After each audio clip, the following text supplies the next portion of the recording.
stuck on how to make your chord changes in your original songs sound a little more interesting without jumping around to various keys and throwing in all kinds of jazz chords? Keep watching, and I'm going to show you one of my favorite ways to do that. I learned it from Adele.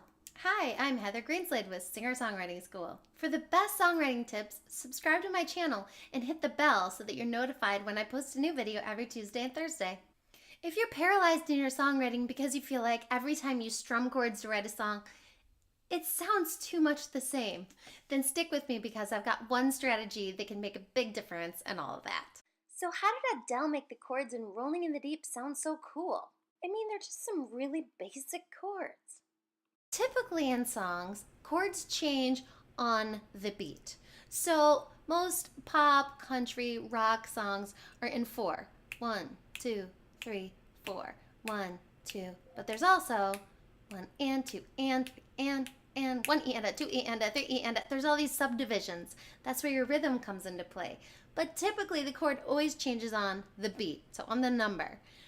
But check this out. She changes chords on the and on the second half of the beat. Rolling in the Deep is really interesting because other than the C, which I'm using a capo, so I'm playing like an A minor, but it's really a C minor chord. Other than that chord, she comes in on the second half of the beat every time, which is pretty unusual.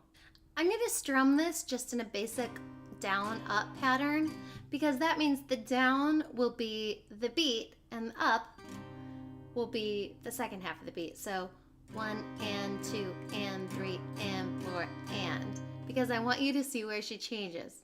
So she changes like this.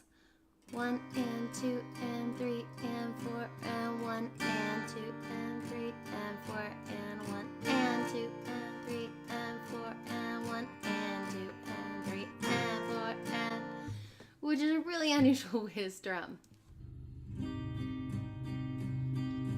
There's a fire burning in my heart. It's reaching a fever pitch and tearing me out the dark. I think I made up part of the words, but you get the idea. There's a fire starting in my heart, reaching a fever pitch and it's bringing me out the dark.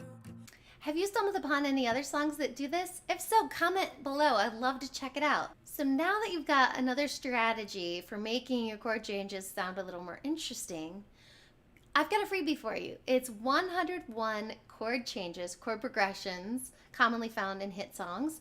So check it out, grab that for yourself, and then experiment with using this strategy on them. If you liked this video, like, subscribe, and share it with anybody else who might find it helpful. And if you did find it helpful, comment helpful below.